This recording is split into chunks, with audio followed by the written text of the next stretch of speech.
caso varias cosas y puedan ir resolviendo esas varias situaciones en una sola paciente, porque van a haber un montón de cosas que pasan en la vida real que no están descritos así totalmente en un libro. Entonces, la idea es hacer casos para que ustedes vayan metiéndose un poco más en la vida real. Entonces, vamos a ver un poco de los cambios fisiológicos. ¿Cuál es el objetivo de ver este tema? Es que ustedes, por ejemplo, en atención primaria, ustedes no van a ser necesariamente obstetricias de ginecólogos, nada por el estilo, pero se supone que en atención primaria ustedes están capacitados para atender y controlar un parto normal. Ustedes deberían atender, incluso ver más allá al bebé y atender al bebé también, si es que el bebé obviamente está en condiciones de un bebé saludable y no tiene ninguna complicación y es prematuro. Y en este caso vamos a hablar de embarazos normales. Entonces la idea de que ustedes conozcan esto es, por ejemplo, saber qué es lo que a la paciente le pasa y yo lo reconozco como normal, o que la paciente me dice y digo, no, esto no es normal, no es parte de un cambio fisiológico. En el embarazo, el cuerpo de las mujeres cambia de una manera radical en un montón de cosas y ustedes tienen que saber identificar eso para poder decir a la paciente, ah, no, lo que tienes es normal o eso no es normal. Van a haber muchas cosas que ustedes van a ver y ustedes les va a tocar reconocer y las pacientes les van a preguntar. Entonces, esto va a tener mucho que ver con la parte del control prenatal también, porque en el control prenatal generalmente viene eso de las incógnitas de la paciente sobre el embarazo.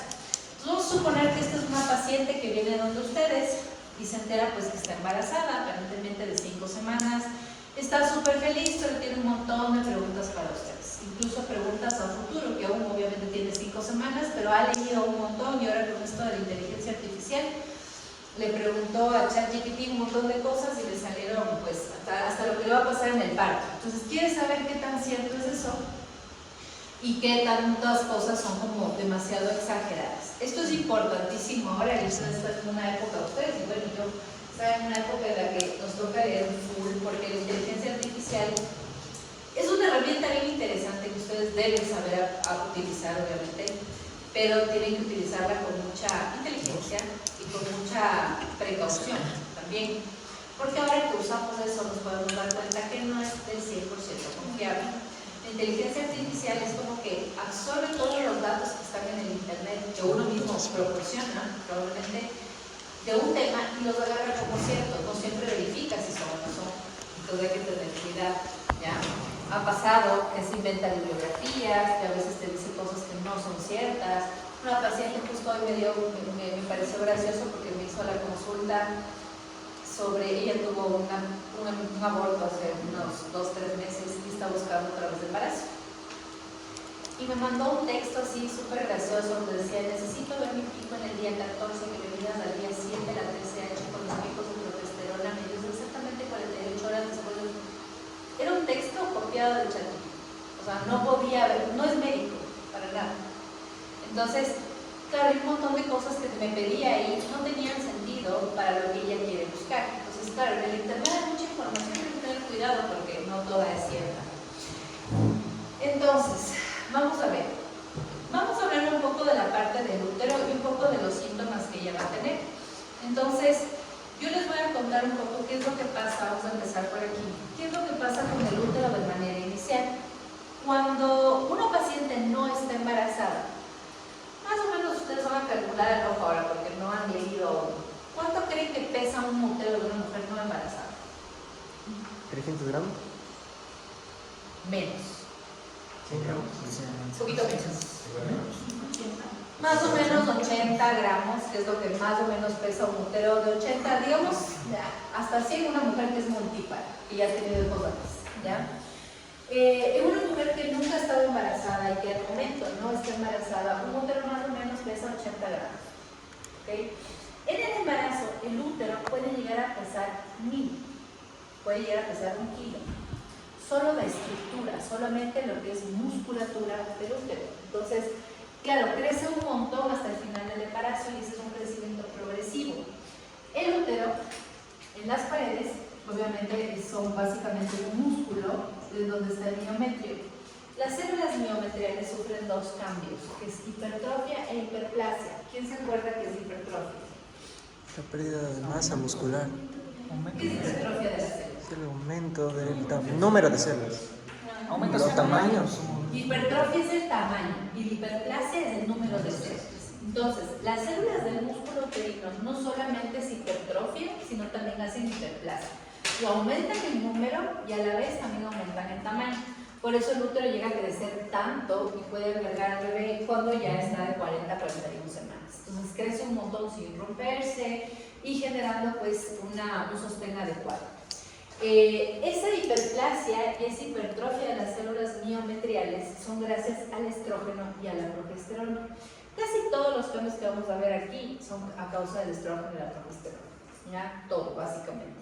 Desde el inicio del embarazo, el que más actúa como un factor de crecimiento, de hecho está reconocido como un factor de crecimiento, es el estrógeno. ¿Ya? El estrógeno no solamente aumenta el número de células y el tamaño, sino que también, aparte de ser un factor de crecimiento, es un factor proangiogénico. ¿Qué quiere decir proangiogénico?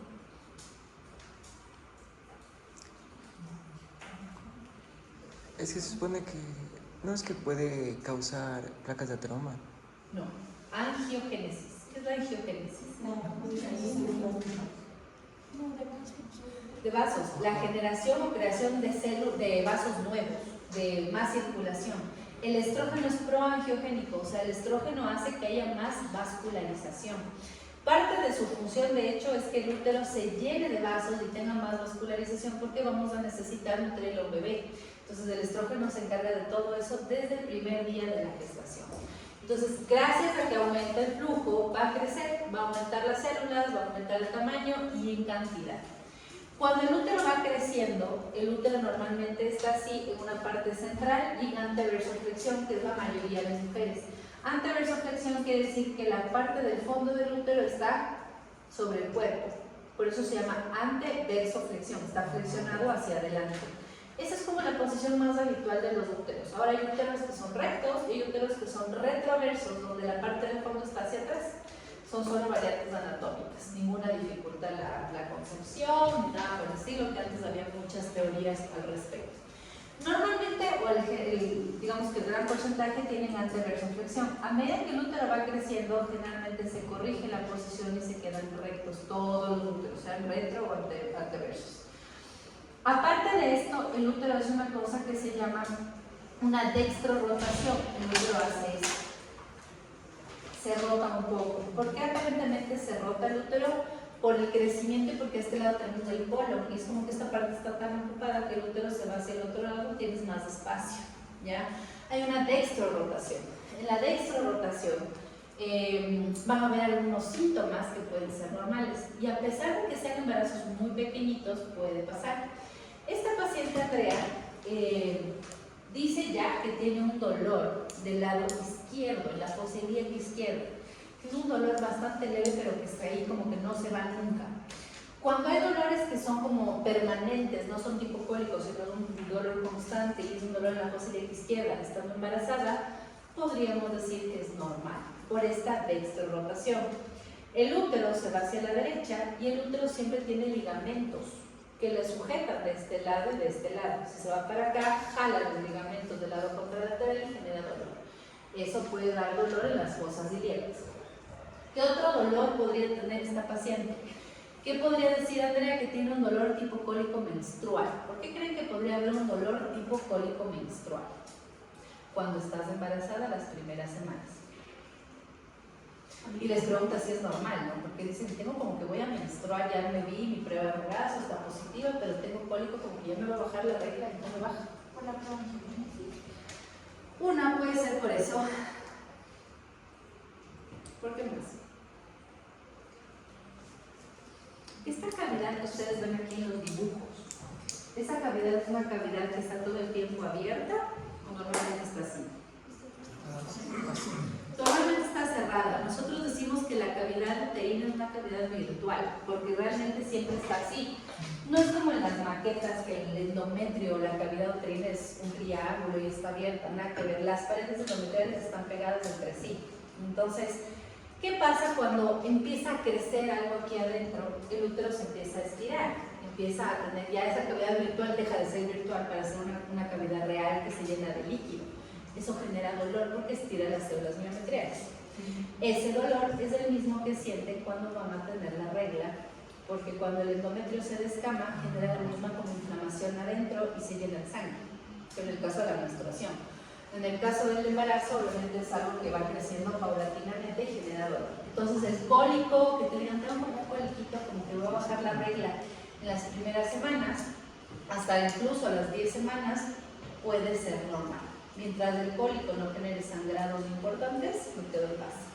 ¿Ya? El útero siempre va a tratar de contraerse porque a la final tengo un objeto extraño y ya van a ver que sí es extraño, porque es una carga genética diferente. ¿Ya? ¿Qué más? La circulación, como decíamos, también aumenta mucho y gracias a que aumenta la circulación y el aumento de sangre también hace que el útero pese más, por eso llega a pesar casi 1 kilo al final del embarazo. Esta circulación, al principio dicen que más o menos la circulación a través de la arteria uterina es una circulación muy baja, es básicamente 20-25 ml por minuto, es bastante poco, pero al final del embarazo la circulación aumenta mucho y van a ir a leer cuál es la circulación al final del embarazo para que le pongan atención a eso. Ahí vamos poniendo como necesidad de aprendizaje. Al final del embarazo, el flujo que pasa por la arteria uterina hacia todo el útero es gigante, ya lo van a ver, y por eso el terror de un parto o de una cesárea al final, porque las hemorragias postparto pueden llevarse la de una persona súper fácil, súper rápido por la cantidad de flujo que pasa por las uterinas hacia este órgano. Entonces, eso aumenta obviamente el peso y eso también genera cierta inconformidad. Ese peso se alcanza al final. Si la paciente, por ejemplo, Andrea, tiene 5 semanas, no va a tener ese peso del útero, pero claro, es un aumento progresivo. ¿Ya? ¿Qué más? Todos estos cambios, como les decía, básicamente van a ser culpa del estrógeno y la progesterona. El útero tiene un crecimiento siempre cefálico, siempre va a crecer obviamente hacia arriba a medida que va pasando las semanas de gestación. Hasta la semana 12, el crecimiento del útero se debe específicamente a la hiperplasia y el hipertrofia. ¿Ya? No es por el bebé, el bebé es muy chiquito. Hasta las 12 semanas del embrión máximo tendrá unos 4 o 5 centímetros como para elevar tanto el útero. Entonces, hasta las 12 semanas todo es culpa hormonal y después de las 12 semanas sí le podemos echar la culpa del crecimiento uterino, además al bebé, porque el bebé ya empieza a aumentar el tamaño de la cavidad intrauterina y pues ya se empieza a hacer palpable. ¿Qué es lo importante aquí? Recordar un poco la anatomía. El útero normalmente no se palpa.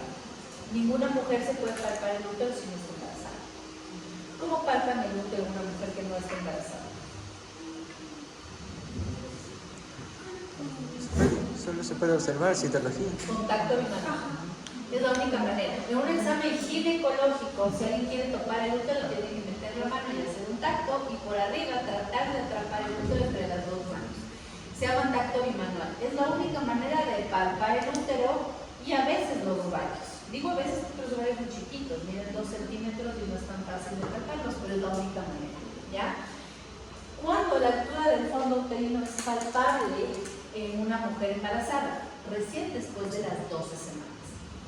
Antes de las 12 semanas el útero está oculto por detrás de la síntesis del virus. Es tan chiquito que está detrás de la síntesis. No se puede palpar si no hago tacto bimanual. ¿Ya? Entonces, si una paciente, por ejemplo, como Andrea, me dice, doctora, tengo 5 semanas, como decía en el caso, ¿no es cierto? Pero ya no me cierra el pantalón, ya me está creciendo la pancita. ¿Qué le dirían ustedes? Para no dañar no herir sus sentimientos.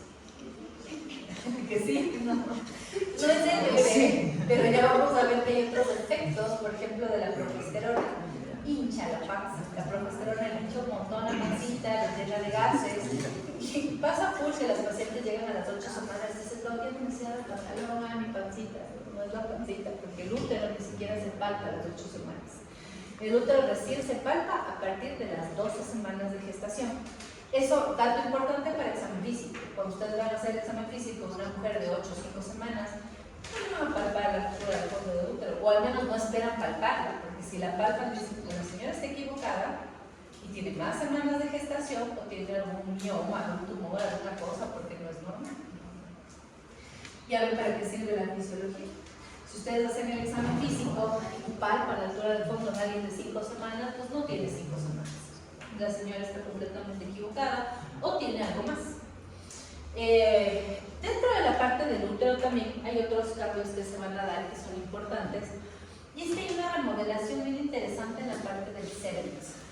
En la parte del cervix, igual, por culpa de los estrógenos, va a haber una cosa que es como un crecimiento de las células endocervicales. Yo no sé si ustedes se acuerdan muy bien, bueno, esto van a tener que ir a repasar, porque esto ya es anatomía.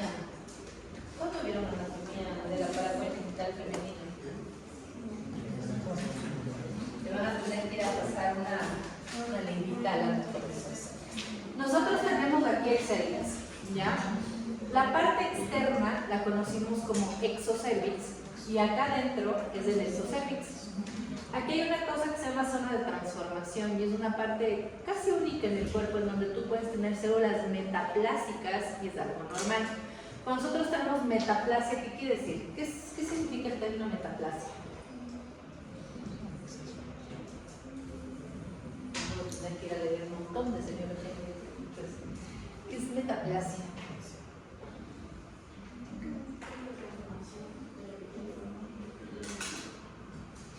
Cambio de forma de una célula se transforma en otro tipo de célula. Por ejemplo, una metaplasia intestinal en el esófago. Quiere decir que en el esófago encuentro células intestinales. Eso es una metaplasia. Lo cual no es tan bueno, porque cuando empiezan a ver esos cambios ya luego empiezan a haber atipias. En otros órganos eso no es tan bueno. No es que sea un cáncer, pero ya que tú ves una metaplasia llama la atención. En esta parte no llama la atención, aquí es normal, porque en la zona de transformación siempre va a haber metaplasia, van a haber transformación de células endocervicales a células exocervicales. Siempre hay una zona donde pueden haber los dos tipos de células y aquí es normal. Las células que están adentro son células glandulares, son células cilíndricas para formar glándulas, ¿ya? Porque ahí secretan moco y otras cosas más. Las que están aquí afuera del exocervix se parecen mucho a las células epiteliales porque son células planas. No son cilíndricas, no son glandulares, son solamente células como que se descampan, ¿ya? Estas células van a cambiar mucho en el embarazo y es que el estrógeno en el embarazo hace que las células que están acá adentro, las endocervicales, salgan por ahí, salen por acá, como les explico. Es como que yo tengo las células acá adentro, endocervicales, y acá las exo. Lo que pasa es que hay una eversión, se salen. Toditas las que son endocervicales se salen. Cuando se salen, aquí ustedes cuando ponen un espejo vaginal para hacer un papá Nicolau, por ejemplo, van a ver el cuello rojísimo, como que tuviese una úlcera. En realidad eso se llama ectropio, porque lo que está dentro se sale, ¿ya? Las células que están adentro son bien feas porque son como cilíndricas o como pelitos, básicamente como cilios, se parecen mucho a un cilio porque esas células son, como les digo, son glandulares. Entonces, si ustedes ven más detenidamente van a ver como pelitos, como que el cuello estuviese herido, pero eso es un cambio que se da en el embarazo que es normal y el ectropio se da por el estrógeno. ¿Por qué es importante esto? Porque en embarazadas ustedes sí van a hacer papá Nicolau. No está prohibido hacer papá Nicolau en el embarazo, jamás. De hecho van a ver en el control prenatal que si la paciente necesita, lo pueden hacer. Pero es importante que sepan eso, porque si hacen un papá Nicolau y ven el cervix así, van a decir, señora, tiene una úlcera espantosa en el cuello. Y no necesariamente es úlcera, es un ectropio que es fisiológico, es normal en el embarazo. ¿Qué más va a pasar aquí? Por ese cambio celular, Todas las pacientes producen algunas, no todas, pero sí hay un 80% de pacientes que pueden tener eso. Hay un 20% que puede ser que no. Lo importante aquí es que los síntomas que vamos a ver en los cambios fisiológicos se dan en la mayoría. Van a haber pacientes que no sienten nada. Ustedes van a tener pacientes que no tienen náusea, no tienen vómito, no tienen cólico, no tienen nada, y van a decir, bueno, esta paciente está perfecta, y hay bastantes así. Pero lo importante es que si alguna presenta un síntoma, tú le puedes dar una explicación fisiológica o puedes decir, no, eso no es de verdad. ¿Hasta qué semana de embarazo se puede hacer el Nicolau? Hasta el final. ¿Qué otra cosa aquí? Por ese cambio celular y por esa hiperestimulación estrogénica, las células también crecen mucho y cambian, y hay una cosa que se llama reacción de Arias-Stella. La reacción de Arias-Stella sigue el embarazo, no es tan normal porque hay un cambio celular que llama la atención. Entonces dicen, hay un cambio como de conformación entre el núcleo y el citoplasma, y eso en una mujer no embarazada, pero no es como una atipia, como que algo está pasando. En el embarazo la reacción de Arias-Stella es normal, pero es todo por esta cuestión hormonal. En el embarazo, cuando dice cambio celular, hay un recambio medio interesante. No digo que esto sea tratamiento, pero hay gente que ha tenido, por ejemplo, displasias cervicales y ya son daños celulares que a veces se llaman papiloma y se quedan embarazados y al final del embarazo ya no tienen nada. El embarazo, como hace esta metaplasia y este cambio celular que es como más acelerado, a la final hace que haya una descamación de las células exocervicales más rápida y es como un peeling natural. Al final el cuello puede estar mejor de lo que estaba antes del embarazo. Es una ventaja del embarazo por ahí. Igual hay que chequear, ¿no? No es que con el embarazo te curas, pero no te hace más daño el embarazo, más bien como que aguanta un poco en cuestión de algún problema en el cervix. ¿Qué más? El cervix de una mujer multípara, que nunca ha tenido bebés y su primer embarazo generalmente se ve así, como ven en la foto tal cual. De las mujeres que ya han tenido bebés antes, y ustedes no hacen un Papá Nicolau o ven, siempre van a tener el orificio un poquito más grande, mucho más, no un poquito, mucho más grande, y se ven los labios como más gruesos, que eso es un cambio medio normal en las mujeres que ya han tenido bebés antes. ¿Qué más? Esto también lo vamos a ver dentro del examen físico y control prenatal, pero como les digo, esto va muy de la mano. Dentro de los cambios fisiológicos del embarazo. En el caso de que sea un tratamiento normal del orificio del cervix, sería las pacientes que son multíparas, pero en parto normal. Sí, en parto normal. Cesárea no. Buena acotación, en parto normal, en cesárea no. Sí se ven un poco más grandes los cuellos porque recuerden que hay hiperplasia e hipertrofia y eso no es reversible. Esa hiperplasia y esa hipertrofia que ocurre en el útero no es algo reversible, no es que la paciente da luz y empieza a ver apoptosis o muerte celular selectiva, nada, las células que aumentaron se quedan ahí. Por eso el útero de una paciente que ya ha tenido bebés antes siempre pesa más. Ya, el útero de alguien, por ejemplo, si ustedes no han tenido hijos, más o menos está en unos 70 gramos, 80 como máximo. Pero en una paciente que ya ha tenido hijos antes, puede estar en 100, 120 hasta 150. Hay mujeres que tienen incluso hasta 180 cc que le dicen al tamaño total del útero, y eso es normal porque la hiperplasia y la hipertrofia no es reversible, o sea, ya el útero se queda un poco más grande. Lo mismo pasa con el cuello, se queda un poco más grande. Pero el orificio sí, esa es una buena aclaración. No queda tan grande si no fueron partos normales. Y cuando hay múltiples partos, o sea, el peso se va a mantener, o sea, digamos que ya tuvo su segundo o tercero, siempre va a quedar en 100, 100 y Aumenta pico. un poquito más. O sea, van subiendo, Porque en cada subiendo. embarazo hay hiperplasia y hipertrofia. Siempre va a haber el mismo. Ahora, los úteros, por ejemplo, como te digo, pueden llegar máximo hasta a triplicar ¿cómo se llama? El volumen inicial. Si antes pesaba 60, pues llega hasta 180. Más de eso no pasa, pero sí aumenta bastante el tamaño. Pero de todos los embarazos va a haber hiperplasia y hipertrofia. Por ejemplo, los abortos. En los abortos sí, pero la hiperplasia y hipertrofia que ocurre ahí es muy leve, pero sí aumenta un poco el tamaño, que es muy leve. Porque normalmente los abortos de las pruebas gestacionales que son tempranas se dan antes de las 12 semanas. Y antes de las 12 semanas esa hiperplasia y esa hipertrofia no llega ni al 5%. Entonces, variarte mucho en el peso no, pero puede ser que tú le veas a una paciente antes que sea un útero de 60 y luego termine con un útero de 75. Igual sigue siendo como que un valor bajito, pero sí puede haber hiperplasia. No vas a hacer una hiperplasia o una hipertrofia muy alta, pero sí.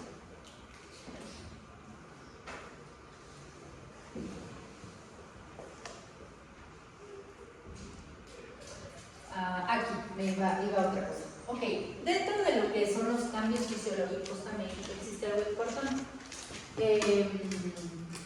Vamos a suponer que tú, ¿cómo te llamas? Martín. Tú le haces un examen especular a la paciente porque le vas a hacer un Papá Nicolau. Y yo estoy aquí en la consulta y te digo a ti que le hagas. Y tú pones el espejo y te llama la atención algo. Entras, ¿has hecho alguna vez un Papá Nicolau? ¿Alguien ha hecho un Papá Nicolau alguna vez? ¿Han visto un cervix alguna vez? Con fantomas. ¿Han visto que el cervix normalmente es así como rosadito, ¿no es cierto? Ya, tú pones el espejo y me dices, doctor, el cervix está morado y la vagina está morada. Chadwick. Normal. Fisiológico. Es un signo fisiológico, es el signo de Chadwick que alguna vez debieron haber visto en psicología, no sé. ¿Por qué se da ese signo? Es por la vasoconstricción o el aumento del drenaje venoso que causa que las especies de varices que le da el tono, el color. O por es una vasoconstricción selectiva que se da. Más que vasoconstricción, más bien es la hiperdilatación de los vasos, güey. Se ve morado, no porque le esté faltando. Entonces se ve como oxígeno. varices. Parecen varices, pero es por el flujo. Claro, pero venoso. Ajá, venoso. Ah, es demasiado flujo entonces. Hay mucho flujo, pero a la vez hay mucho drenaje hacia las venas, y las venas son las que se ponen moradas, así, son de ese color. Entonces tú puedes ver el cervix y las paredes vaginales como moradas. Antes, cuando no teníamos tantas herramientas del examen de sangre, ni la ecografía, los médicos se guiaban mucho por signos físicos del embarazo. Entonces decían como que, a ver, la señora tiene sensibilidad mamaria, check, tiene un punto a favor. Veías el signo de Chadwick, era como 2 puntos a favor, porque era como que el más típico del embarazo.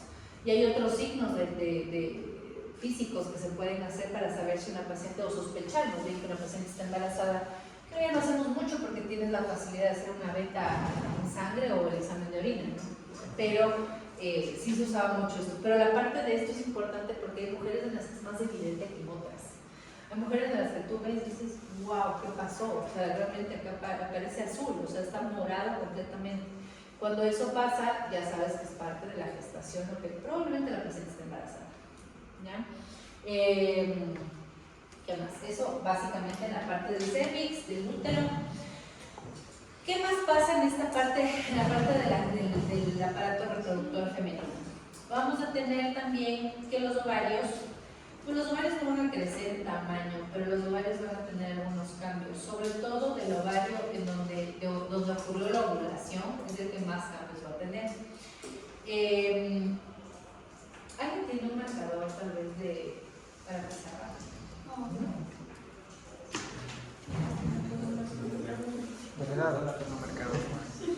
Delegado. Delegado. Creo que la traigo. ¿Tienes? Ya la traigo. Nos vas a reventar. Sí. Eso, delegado. Yo mañana traigo. A ver. ¿Ustedes se acuerdan cómo una mujer se queda embarazada? No me acuerdo. No me acuerdo explicar. A nivel micro, ¿no? Macro me imagino que saben. Hay que sacarla, hay que sacarla. Perdón, pero te estoy diciendo. Ya, eso se fue. Se fue. Vino a picar la vez.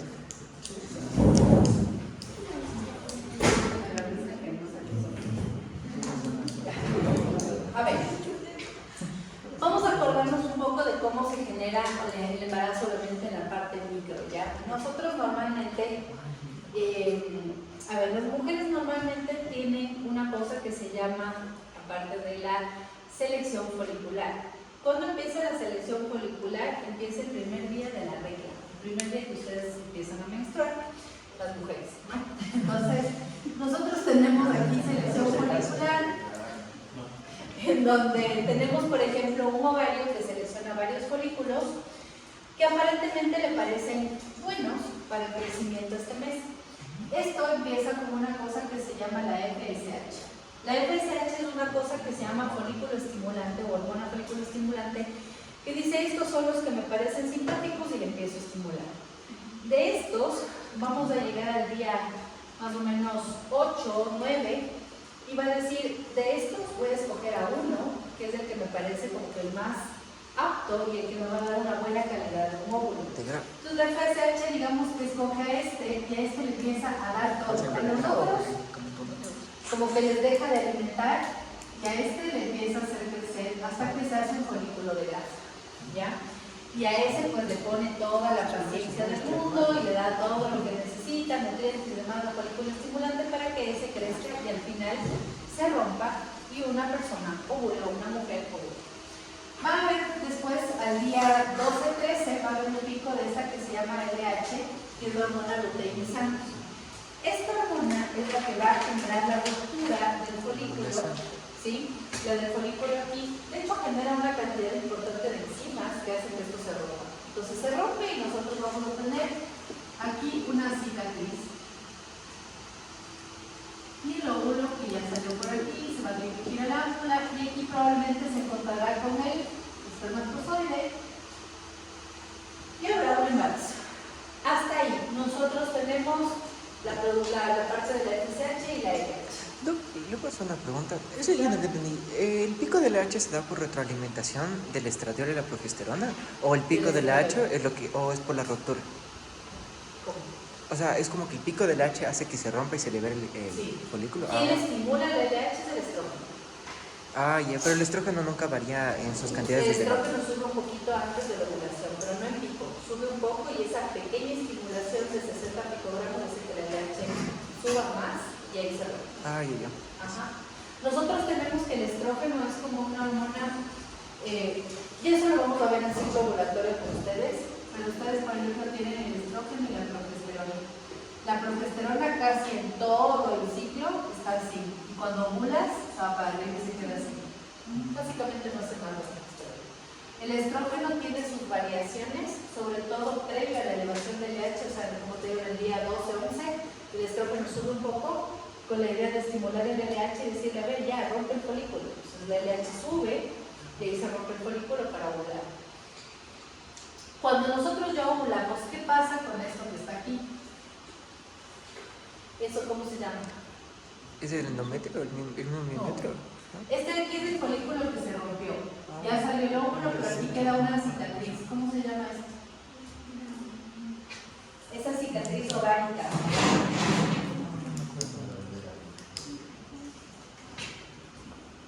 Cuerpo lúteo.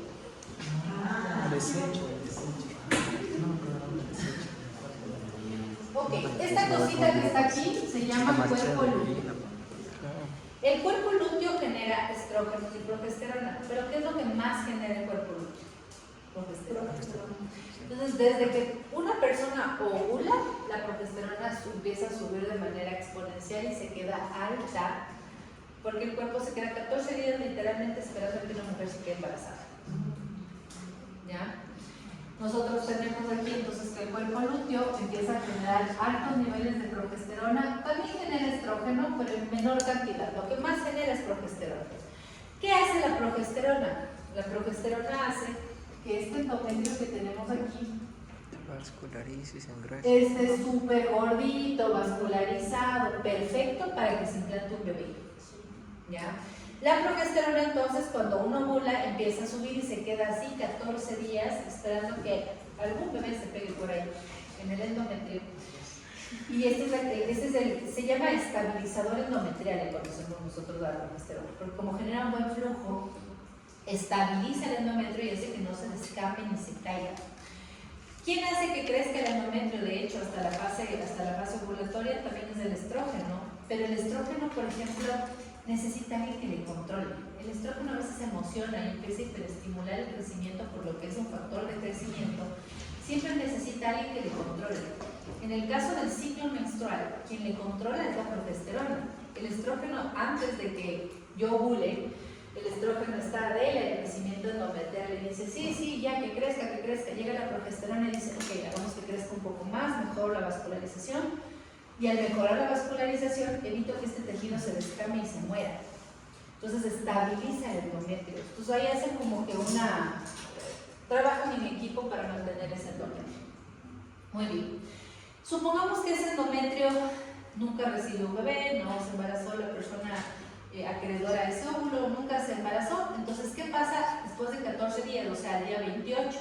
Ese endometrio deja de recibir flujo, se descama y esas células se mueren. Y ahí empiezan a actuar un montón de células aquí, que es básicamente para limpiar la parte del endometrio, hay natural killers, hay un montón de sistema inmunológico. El sistema inmunológico a nivel endometrial es brutal. Entonces empiezan a botar todo ese tejido y se acabó. ¿Ya? ¿Qué pasa en cambio si una mujer se queda embarazada? Vamos a suponer que aquí hubo un embarazo. Tenemos ahí un cigoto. ¿Qué pasa con eso? Ya se implantó.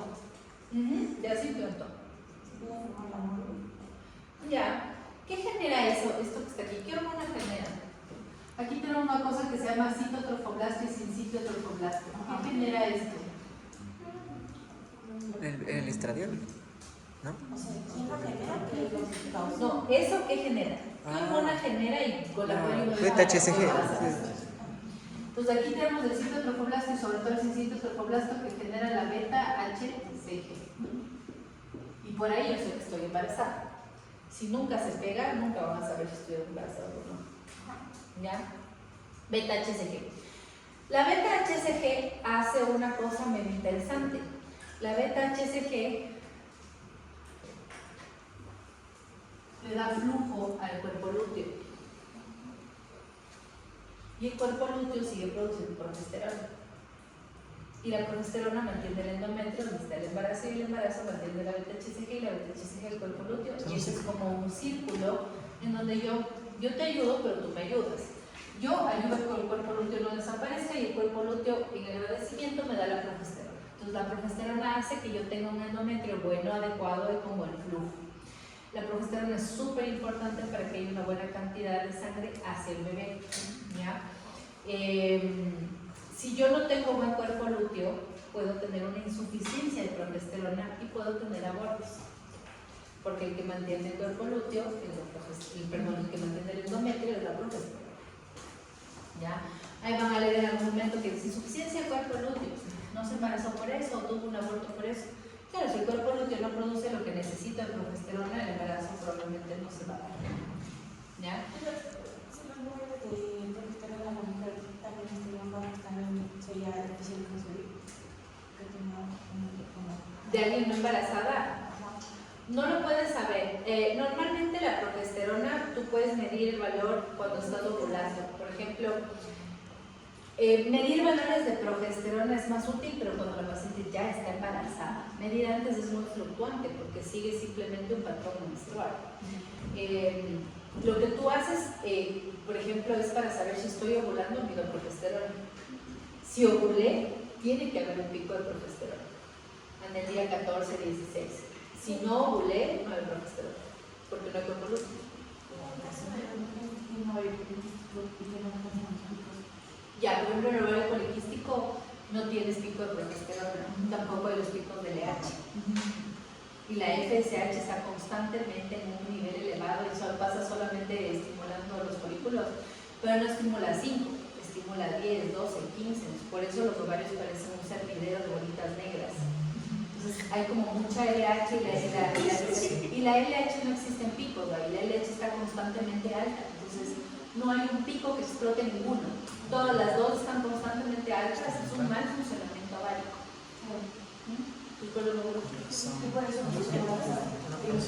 Por eso no te embarazas técnicamente porque no ovulas. O sea, a veces puedes por ahí tener una ovulación. Cambiar de todo.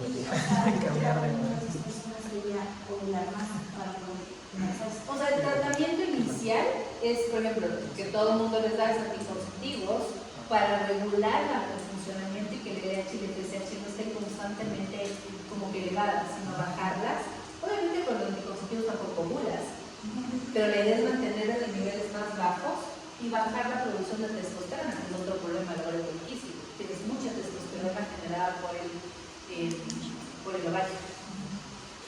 Solo se controla. Ahora, para los embarazos de ovario de pacientes con ovario poliquístico tienes que regular esto y en ellas se prefiere inducir embarazos.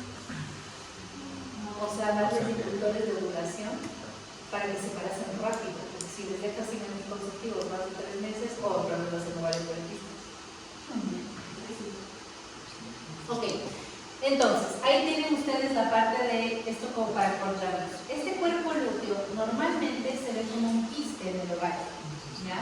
Y eso es normal. Si ustedes hacen una ecografía y una mujer embarazada de menos de 12 semanas, por lo general, van a ver un quiste ovario. Van a ver un ovario, esto por ejemplo aquí es como un ovario poliquístico más o menos. Ustedes van a ver un quiste grande en el ovario y van a decir, ok, en uno de los ovarios hay un quiste, es del cuerpo lúteo. Punto, se acabó. ¿Ya? para que no les parezca raro. Ahora, ese quiste, más o menos a las 12 semanas, empieza a desaparecer y se reabsorbe. Ustedes van a decir, bueno, ¿y ahora quién le da la progesterona al endometrio? La placenta. A las 12 semanas yo ya tengo una placenta bien conformada que al menos me puede generar niveles interesantes de progesterona. En las 2 o 3 semanas literalmente el cuerpo le dice al cuerpo, oye, gracias, pero ya con tus valores no es suficiente, ya la placenta se va a acercar. La placenta es un órgano endócrino, tiene un montón de hormonas y dentro de estas es la progesterona. Entonces, a partir de las 12 semanas el cuerpo lúteo puede desaparecer y la progesterona ya es producida por la placenta. ¿Ya? ¿Qué pasa cuando el cuerpo lúteo está permanentemente presente? Ya tengo 18 o 20 semanas, el cuerpo lúteo sigue ahí, o tengo un quiste que va solamente creciendo y creciendo y creciendo. Tengo que sospechar de otras enfermedades, porque normalmente el exceso de beta-HCG me generaría un quiste que sea muy grande y que esté permanente. La beta-HCG debe tener valores normales, no pueden ser excesivos tampoco, porque cuando los valores están excesivos de beta-HCG puedo tener enfermedades placentarias. ¿Ya? Eso vamos a ver después de un tema, así que no me quiero meter por ahí mucho, pero tener un quiste en un ovario es normal, pero más o menos a las 12 semanas eso tiene que desaparecer. Ok, ¿qué otras cosas? Por ejemplo, Andrea nos dice también que ha sentido un montón de sensibilidad mamaria, que no se puede acostar boca abajo porque dice que le duele un montón el pecho y que siente que ha aumentado una talla de brasier. ¿Qué le dirían ustedes? Glándulas de Montgomery. ¿Cómo? Las glándulas de Montgomery. ¿Cómo? ¿Son las glándulas de Montgomery? Sí, puede aumentar un poco el tamaño, pero el seno en sí está gigante, le duele un montón y dice que ha aumentado una talla de brasier. Es por la... No, es hormonal también. Tiene que ver con el aumento de la progesterona. Tiene que ver con el aumento de los dos. Igual le vamos a echar la culpa, el estrógeno y la progesterona. Sobre todo en ese caso los estrógenos, que aumentan el crecimiento de la glándula mamaria. ¿Ya? La glándula mamaria crece durante el embarazo, sí, aumenta el tamaño. Y hay una particularidad, hay retención de líquidos a nivel mamario. Y la idea de la retención de líquidos parece raro, pero desde que una mujer se queda embarazada, el seno ya se prepara para la lactancia. O sea, desde el primer día el seno dice, bueno, me empiezo a preparar para la lactancia. ¿Y cuándo empieza a funcionar? Cuando se acaba el embarazo. Todo lo demás vuelve a como que trata de su función fuera de la gestación, trata de volver a su estado original, pero los senos no. Los senos recién empiezan a generar su función postparto. Pero empiezan desde aquí a generar cambios. Aumentan de tamaño, se hacen más sensibles porque obviamente al aumentar de tamaño duele. Por el estrógeno aumenta la vascularización a nivel mamario y es posible que vean en las mujeres, por ejemplo, que el seno está tan congestivo que se ven los vasos, tiene como una congestión venosa importante en los senos y por eso duele. ¿Qué otra cosa? No sé si ustedes han hecho examen físico de una mujer embarazada o alguna vez han visto una mujer embarazada, no sé. Nadie de aquí tiene bebés. Bien. Otra cosa importante, esto no parece el seno de una mujer embarazada realmente, pero bueno. El pezón se puede poner más oscuro también, se hacen más negritos, ¿ya? Igual que aquí ustedes ven esta línea que está aquí. Línea negra. Ajá, La que le dicen negra. la línea al o la línea negra, que en algunos libros le dicen.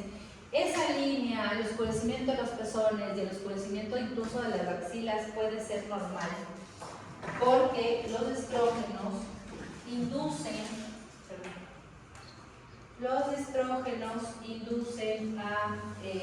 o hiperestimulan a los melanocitos. Entonces, cuando estimulan a los melanocitos pueden aumentar la producción de melanina y manchar la piel. Es normal en ciertas zonas, no sabemos por qué específicamente en los pezones, pero se ven los pezones de la línea alta y en los pliegues, en las axilas y en las ingles. En el cuello no. Ya, en el cuello no, porque si empieza a verse en el cuello, ¿qué podría ser? Resistencia a la insulina, alguna otra cosita, ¿no es cierto? Pero en las mujeres embarazadas, si empiezan a negrarse las axilas, los pezones, las ingles, ¿nos vamos a preocupar? No, pero si se negra el cuello, sí. Si empiezo a tener manchas en el cuello, digo, oye, eso no es fisiológico. Eso puede ser resistencia a la insulina, pero en el embarazo sí puede haber. Entonces, estos cambios de pigmentación hay que explicarles que es normal, decirle por ejemplo a la paciente que tenemos aquí, si te duele el seno, lastimosamente es normal y no podemos hacer mucho con eso, pero a medida que va pasando el embarazo se hace más tolerable. No es que el seno se desinflama, pero como ya se hinchó, ya la piel se estiró, ya la sensibilidad va siendo más tolerable. No desaparece, pero ya no es tan terrible después de las 12 semanas. La pigmentación se va a quedar ahí hasta el posparto, hasta 6 meses posterior al parto, y hay que tener cuidado con exponer eso al sol, porque si está eso expuesto al sol se queda tatuado así, se queda ya manchado. Lo mismo pasa con las mujeres, esas manchas que han visto en la cara que le dicen melasma o cloasma. Esas manchas se dan por lo mismo, por la hiperestimulación de los melanocitos, sobre todo en zonas expuestas. Y la cara es una zona expuesta. Ahora, ¿les pasa a todas? No. Hay algunas mujeres de las que no les pasa nada, no se les mancha la cara, y hay otras de las que se les mancha horriblemente la cara. Recomendación de las mujeres embarazadas: siempre usar protector solar, porque no sabes en quiénes sí y en quiénes no va a aparecer, porque el estrógeno sí genera ese problema. De hecho, en algún momento que vemos anticonceptivos, ustedes van a ver que los anticonceptivos que tienen estrógenos pueden manchar la cara de los pacientes, porque el estrógeno puede hiperestimular los melanocitos de la cara. Entonces, esto también podríamos decirle pues que es normal. ¿Qué no sería normal, por ejemplo? Palpar masas en el seno, bolitas, no es normal. En la axila, palpar bolitas, no es normal. Que la piel se haga como naranja, no es normal. Que el pezón se invierta, no es normal. O sea, los únicos cambios fisiológicos serían que el seno esté un poco más grande, que esté más doloroso, sensible y que tenga como esa red venosa visible. O sea, eso para mí es normal, pero que no haya bolitas ni nada por el estilo. En la parte del abdomen, esa línea que se puede ir pintando poco a poco y que cada vez pues, se va a acercar más en la parte del cuello. Muy bien, me voy a quedar ahí porque el otro sí necesito que vengan leyendo. No van a leer todo el capítulo para que no vean el mentir. Hasta aquí. Y vamos a leer todo el capítulo de cambios fisiológicos para la siguiente clase. ¿El 21 está en el aula virtual? Igual ahí está muy bien. Van a leer ese capítulo donde están toda la parte de los cambios metabólicos, los cambios hidratos de carbono, grasas y demás. A ver, lo que me interesa un poco más, y les voy a decir para que puedan leer mejor. Van a leer todo lo que son cambios metabólicos. En la parte de grasas, proteínas, lean, pero eso no es esto que se grabe, porque si leen se van a dar cuenta que al final no hay mayor variación. Con los hidratos de carbono sí, quiero que le pongan más énfasis a lo que es el metabolismo de los hidratos de carbono para que entiendan por qué al principio las pacientes tienen hipoglicemias y por qué después hiperglicemias. Van a leer la parte entre los electrolitos, lo que más me interesa que lean es el hierro y el calcio. El resto no, porque sodio, potasio, cloro, que están en párrafos y párrafos del libro, al final te dicen, bueno, se excretan más, pero también se absorben más. Entonces, a la final quedan igual, no cambian. Los factores de coagulación, eso sí necesito que vean cómo se alteran. Van a leer la parte, obviamente, de cambios cardiovasculares, pulmonares, renales, del sistema digestivo. Y la parte del hipotálamo y eso de las hormonas hipotalámicas no vamos a ver, porque eso básicamente al final no te dice nada. O sea, te dice que las pacientes pierden la memoria, tienen problemas de concentración y sueño, pero en resumen es porque aparentemente baja la vascularización a nivel cerebral. Nada más. Y lo de la tiroides yo les voy a explicar. Entonces, electrolitos solamente calcio y hierro. No quiero que se fijen en nada más dentro de lo que son los